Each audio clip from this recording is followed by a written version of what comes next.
You're listening to the We Are Libertarians Podcast Network. Find all of our shows at wearelibertarians.com. Welcome to the Chris Spangle Show. My name is Chris Spangle. Thank you for joining us here on the program.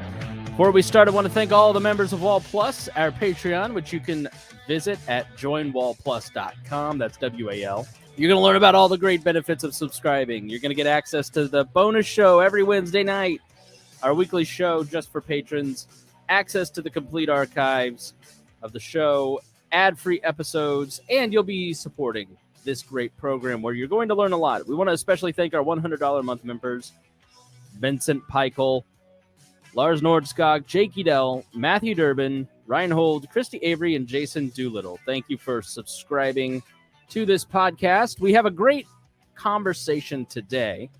It is with Addison Hosner, who is a licensed Florida attorney, and he is in Fort Myers, Florida, and we are so jealous that he is in the great state of Florida because it's sunny and beautiful there and still cloudy and snowy here in Indiana. He holds, he's got all kinds of degrees, Creighton University School of Law, and he is also a Young Voices contributor. So we are excited to talk to him today about, let me just fade this music down, about the revolving door. Basically, Congress is using you as a piggy bank.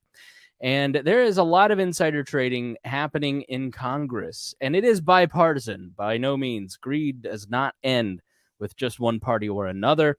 And they have access to all kinds of inside information as the government starts to put itself into control more and more of the economy. They put themselves in a position where they can start selling stocks based on what, like for instance, Addison writes in this great article at spectator.org, Insider Trading and Congress, a Love Story. He writes, Pelosi's comments came after she was questioned by reporters about a scathing series from Business Insider. When the nation was facing the COVID-19 pandemic without knowledge of when a vaccine would arise, at least 75 federal lawmakers held shares of Moderna, Johnson & Johnson, and Pfizer, all of which eventually benefited from the nearly $6 trillion in relief bills to produce, manufacture, and distribute vaccines to the American public. Congress was directly involved in the creation and passing of these relief bills. So they are in a position. Now, if you work in the industry of finance or banking, you have a ton of regulations on you, a ton of apparatus that Congress has created to watch over, to make sure that you are behaving, that you are not using insider knowledge. You obviously remember Martha Stewart going to prison for insider trading. And so I invited Addison on to talk a little bit more about this. And here is my conversation with Addison Hosner of Young Voices. We're so glad to have you here. And I saw your article in The Spectator, Insider Trading in Congress, a Love Story. And I wanted to talk to you a little bit about it. Let's just start with a basic definition. What is insider trading? And then what is insider trading in terms of Congress? Okay, so insider trading, for the uninitiated, is just a moniker given to people or organizations who are able to get a hold of information that is considered insider information, meaning it's not publicly available. You then use this information that you reasonably are relying upon to make an influential purchase in the stock market or to sell a stock. And it is based upon that information that there's going to be a movement to occur. So if you or I do something like this, let's bring up Martha Stewart, for example. We think that Tesla is going to drop in shares tomorrow. We have an insider telling us buy today and sell in 3 days. We do exactly that. We make a killing. We're kings, right? Wrong. We're facing potentially 20 years in federal prison. So that is insider trading in a nutshell. Just information that you are getting from an inside source that the public isn't privy to and using it to your own benefit. Now, when we talk about this in terms of Congress, congressional members, there was a very scathing report from Business Insider late last year about this, where we have dozens upon dozens of lawmakers using insider information, but they're not getting that insider information directly from companies. No, they're getting that information from the committees they are currently sitting on. So, for example, 75 lawmakers back in 2020 bought stocks in Moderna, Pfizer, and Johnson & Johnson right before the $6 trillion relief bill went into place that then gave that money directly to those three companies. Well, those lawmakers who held those stocks had direct votes into getting $6 trillion given to those companies. That's a conflict of interest. That's a very broad example But that is what essentially a lot of congressional members are using, which is information gleaned from committees that is going to impact the stock market based upon the bills they write and vote for. So that's the problem. That's what we're trying to address. So there was several senators, I would think Richard Shelby and several others, that had a scandal in terms of insider trading. Can you talk a little bit about what happened there and what was the outcome? That particular issue, I don't have enough information in front of me right now to address, but I do have a good example is Tommy Tuberville, the congressman down in Alabama. He has been one of the most vocal dissidents to trying to curb this issue, to try to prevent congressional insider trading from being allowed to occur. He also is one of the most on the record violators of what's known as the Stock Act, which is what was put in place in 2012 to govern congressional members in their mandatory reporting of the stocks they buy and sell. He was late by multiple months, weeks to months on most of his disclosures, and those late disclosures ended up adding up to almost $875,000. This is just a drop in the bucket to his actual holdings, but congressmen like himself and many others out there, including a lot of libertarian darlings, Rand Paul, for example, he is also caught up in all of this. And it's not a Republican or Democrat issue. I would say that Nancy Pelosi on the Democratic side, her husband's involvement is kind of what spurred this whole conversation. And it goes both ways. If you look at a lot of the charts that Insider has put together through their data from those disclosures that have occurred, you can see that it's widespread regardless of party affiliation. So in that regard, as the American public, I think we need to be taking a bigger focus as a nonpartisan issue and try to address this for the benefit of everyone. Now, why are you being mean to these poor congressmen and women who just, they have a right to trade stocks like the rest of us? I mean, really, at the end of the day, what is the problem with insider trading to begin with? It's just, if you're just better at life and more successful, don't you get a little bit of an edge? Like, why do you have such a problem with insider trading, Addison?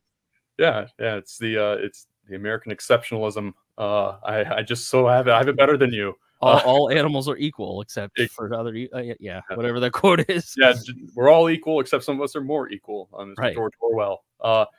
Well, the big issue that I take with it is you have these congressional members who are supposedly running for an office of public importance. They are doing it because they want to represent constituents and then go before our federal government and try to make those constituent voices heard.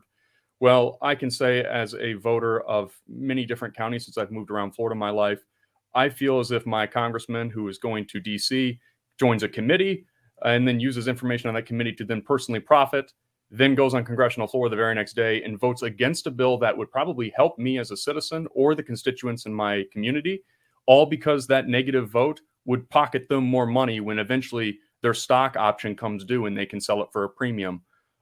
That's the issue I take here. Insider trading on a private level, that's obviously it's a federal crime. We handle those the IRS will come after you, and the Securities and Exchange Commission is launching investigations all the time.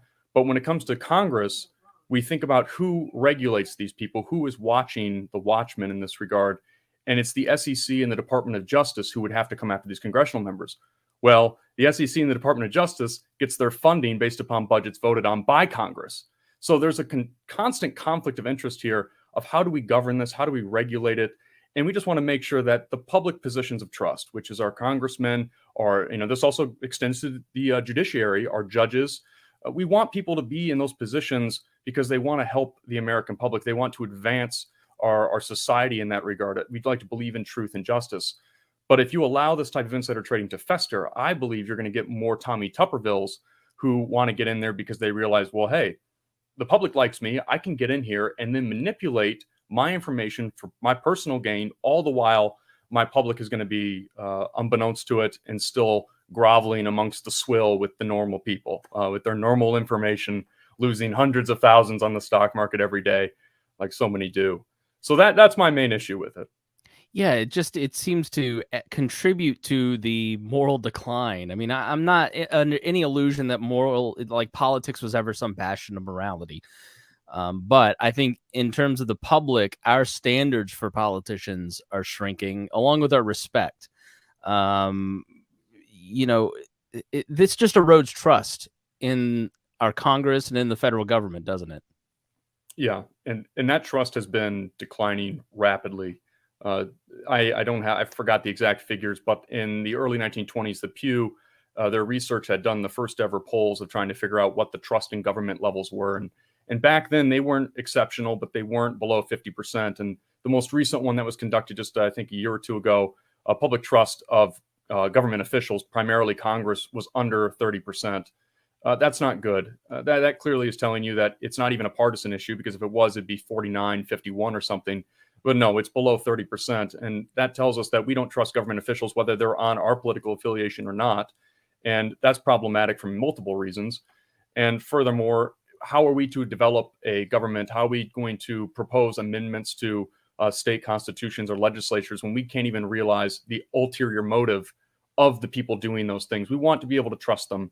So that erosion isn't just an erosion of our public trust. I think it's an erosion of our American system, our democracy as a whole.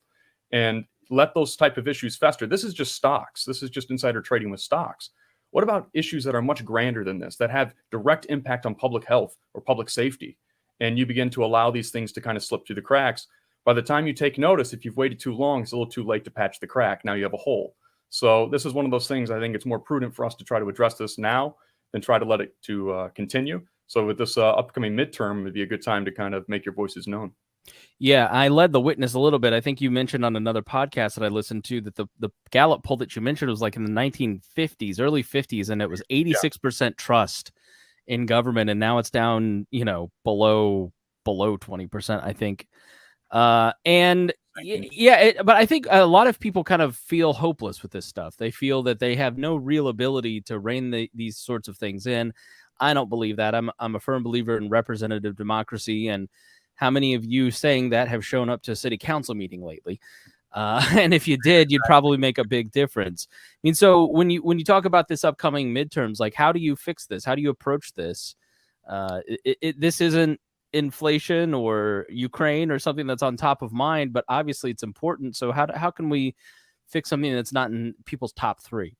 Yeah, and you brought up a great point there, and it's something that I think is the primary issue with our public right now is we only seem to care about things that are of our own personal importance. We're not, as a society, putting a lot of credibility on issues like this in which we can't see on a day-to-day level the impact it's having on our lives personally.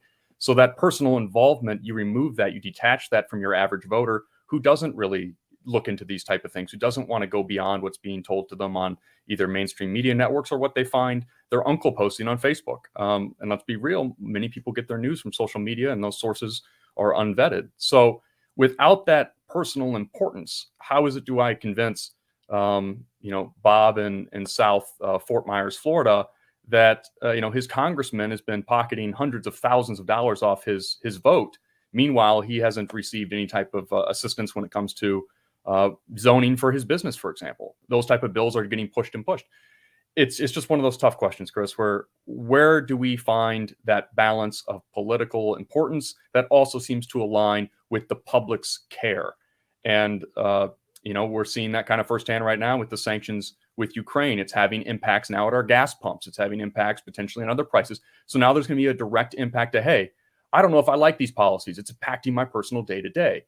So until we can find a way to, I think, make this something that the normal American cares about, it's going to be swept under the rug. The best thing you can do is just look at the disclosure reports. Based upon the Stock Act, your congressman has to report what stocks they buy, sell, and trade, and see what they've been doing. And right now it's permissible for them to purchase stocks. That's not the issue here. Many congressional members own stocks and haven't had any violations. It's the few that are really, it's not so much the few, it's about a fifth that are spoiling the pool for the rest. So before you vote, all you can really ask is just do a quick search on their disclosures, see if they've been the ones pocketing hundreds of thousands or millions of dollars in their position. If so, maybe don't just pencil in that candidate because they have an R or a D next to their name and you agree with that political affiliation.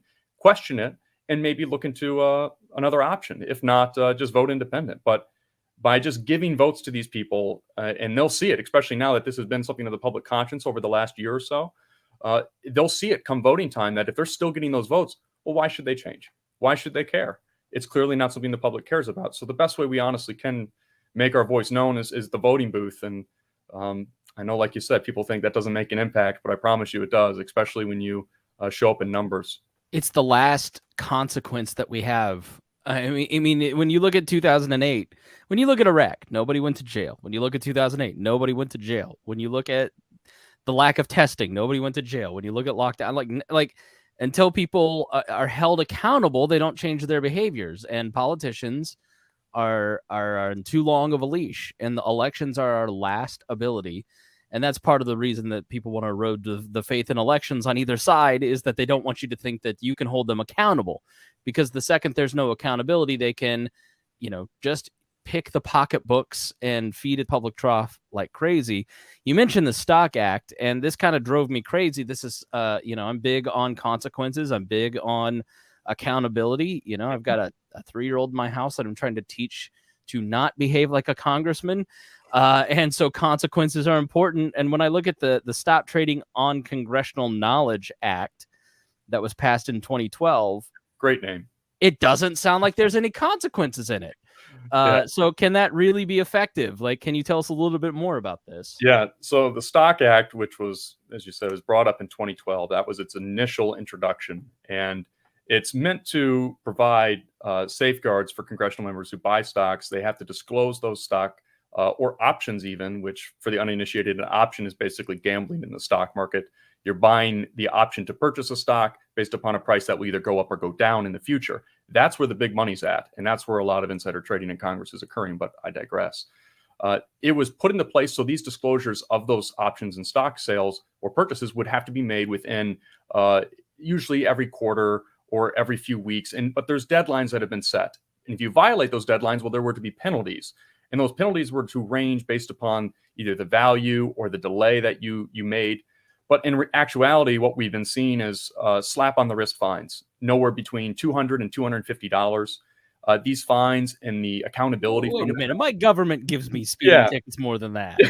Exactly. And the frustrating part of it all is the House and Senate ethic committees are the ones who also oversee the fines being levied. So here we have a situation where we have an act that was drafted and passed by Congress to govern Congress.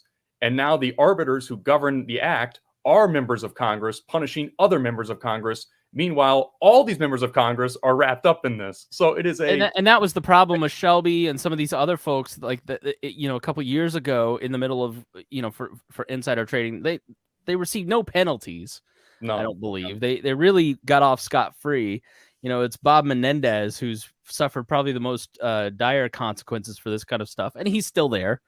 So yeah, it's sort of a loose system. So when you're talking about accountability and looking, I've heard you mention some of the top bad actors. You mentioned Pelosi. I heard you mention the really well-known Texas congressman, the Republican from outside of Dallas, I believe it is, Dan Crenshaw. Yeah. Like, who are some of the worst in terms of insider trading in Congress, and where would you start if you were putting together a list of congressmen to target?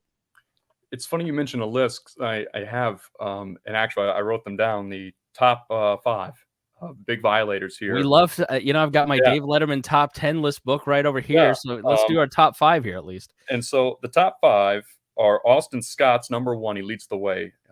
Out of Georgia, Republican. Brian Mast, out of Florida, Republican. French Hill, Arkansas, Republican.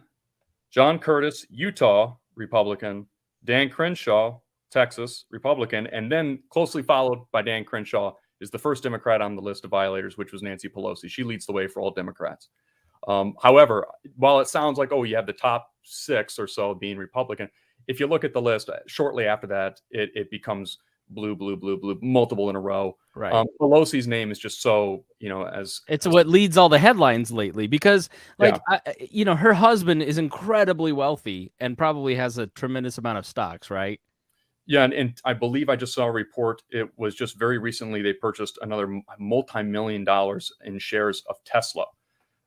So it was her husband who just did that. And whether that was before or after, his purchase of the Twitter stocks yesterday and becoming the primary shareholder of Twitter, Elon Musk, it's all. Meanwhile, everybody that votes for is leaving the Mastodon because he bought it. Nothing makes sense anymore. Like, this is the stuff that drives me crazy. Is there's no moral clarity, I guess, Yeah. And that's really what I hear you saying is we've got to have some moral clarity in order to hold people accountable. And frustratingly enough, too, is that Stock Act in 2013, the following year, very quietly, when it finally got to President Obama's desk to sign in, it was parts of it were removed actually by Congress prior to getting to that final signing period, and it was very quietly done. So even though it passed, it was something of a skeleton of what it previously even was. Whether it would have mattered anyway, I don't think it would have, just based upon the level of accountability we see with it being enforced. And oddly enough, Pelosi, just a month or so ago, her statements were one of the solutions to all of this is, well, how about we just enforce the Stock Act more? And then she very soon after that made the point that she understands that it has been wholly inefficient in controlling the problem. So here you have someone calling for let's actually enforce this bill that we passed years ago, and then openly admitting, well, that bill was just kind of a crock of nothing. It doesn't do anything. It's lip service. And it kind of tells you. Didn't she say this was like freedom of speech, or what was the like? Yeah, we are a free market economy. That's right. Yeah. Participate in that. And yes, we are a free market economy. And yes, I think everyone should be able to participate. But like a lot of roles, if you're in a position of power in that regard, especially a position of public trust, I think you have a fiduciary obligation to the voter to not violate that trust. So, you hold your lawyer to a higher standard than you're holding your congressman. So, give that some thought. Well, I'm not going to insult the attorney on the air right now, but yeah, I don't have very good high standards for. I do for my attorneys, but the other guy's attorneys, total bastards.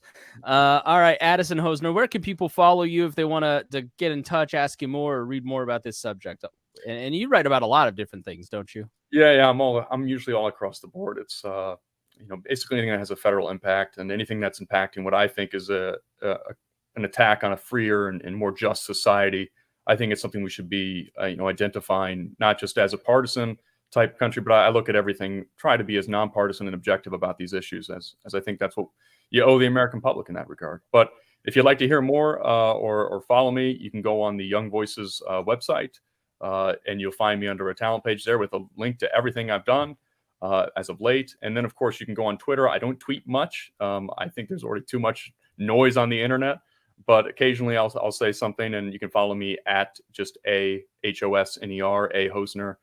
And then, last, if you'd like to connect on LinkedIn or something, feel free to find me there. But those are probably the best avenues. Oh, and if you want to follow more attorney content, Attorney Addison on Instagram, attorney_Addison, you can find me there.